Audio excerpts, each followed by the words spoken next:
Start.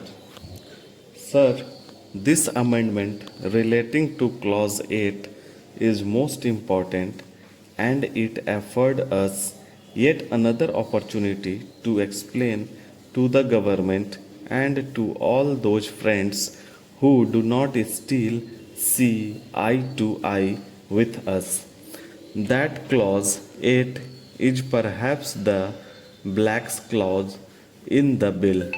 We have made it very clear, Mr. Deputy Chairman, that we have very many clauses in this bill to support. This is a matter of great satisfaction to us. Now, sir, whatever the government may be saying, whatever the Prime Minister may be theorizing, whatever new discoveries may be made by him with regard to the proposition of linguistic states, and whatever accusations may be made against the other parties of breaking the unity of India, the fact remains that the States Reorganization Bill, as we have it before us, reorganize in practice the organization of India largely on the basis of language. Nothing can detract this outstanding fact with regard to the bill. Therefore, sir, let us very clear about it. It is not something that we are saying for the first time, and it is not something which is very extraordinary. The whole bill is based on the acceptance of the underlying principle of linguistic reorganization of states. A number of states on the basis are going to come into existence. But when we come to that region of Maharashtra and Gujarat, we find a different type of dispensation meted out to them. There is no logic in it, there is no reason in it, and there is no principle in it, except that the ruling party, because of certain reasons, suddenly decided upon taking this preposterous course. Mr. Deputy Chairman, Clause 8 creates a bilingual state of Bombay, but I tell you straightway that the bill was circulated to the various state legislatures. It did not contain the provision of the kind that we have before us. Thus, the people in the state and their legislators, in particular, we denied the opportunity of addressing their mind to this particular clause which we have before us. The discarded certain other things too. It was open to them to discard this matter also. They could not foresee that the government would suddenly so change its mind that it would be necessary to discuss it. They concentrated on the provisions of the bill based on the recommendations of the Commission.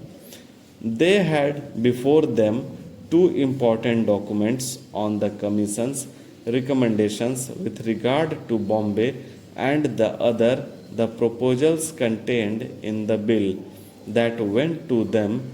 They concentrated only on those things, and they could never have seen that certain honorable gentlemen would collect together in the lobbies signatures of various members on a little piece of paper and flaunt them before the Prime Minister, and the Prime Minister, who has not been easily changeable in regard to this matter, would suddenly change and accept the suggestion for the creation of a bilingual state.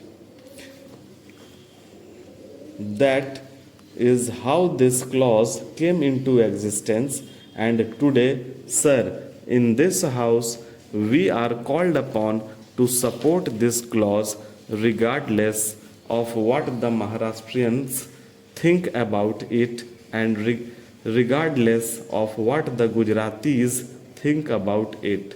Mr. Deputy Chairman, it pains us when we hear the Honorable Minister talking in one breath with regard to Himachal Pradesh and other states about the people's will, and yet when it comes to the question of Gujarat and right is denied to it.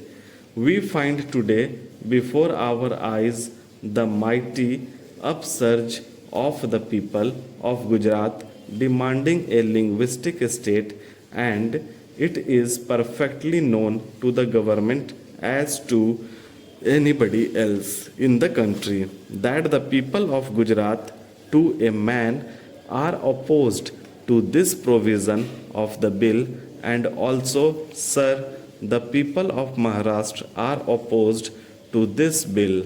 Are these not facts? Can you explain why you are ignoring them? I found grave silence on the part of the Home Minister when he spoke in reply to the debate.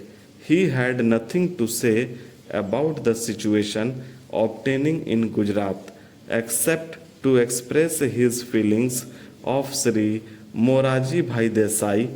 All of us have got feelings for him. But greater are the people of Gujarat. I should have thought that tumult, the tumultuous development which is shocking Gujarat to its very depth would have stirred the conscience of the home ministers. They should have told us as to what is this thing that is happening there. There, they should have told the House why they are ignoring the feelings that are coming from Gujarat that this particular provision has got to be amended. They did nothing of the kind, they remained silent. Mr. Deputy Chairman, in the course of the debate, you know that I tried to find out as to how the government's mind was reacting to the developments in Gujarat. Honorable members of the Treasury benches thought that silence was golden in this case. How is this the way for a responsible government to function? Is this the way to establish the authority of democracy? Is this the way to present to the parliament to the people? This question I should have thought that honorable ministers would give the best of thoughts to the developments in Gujarat even at this late hour and see whether that situation could be met. We wished certain changes in the bill which would be acceptable to the people of Gujarat. A dogmatism has taken possession of them. Once they have decided that a bilingual state should come, they decided that it shall remain. I tell you that you are swimming against currents. You are fighting against the forces of history. Mr. Deputy Chairman, we were surprised to hear the Honorable Minister talking about the unanimous verdict of the Lok Sabha. It is true that when the bill was put to vote, finally there was not a single dissenting voice. How could there be? Because there are many provisions in the bill.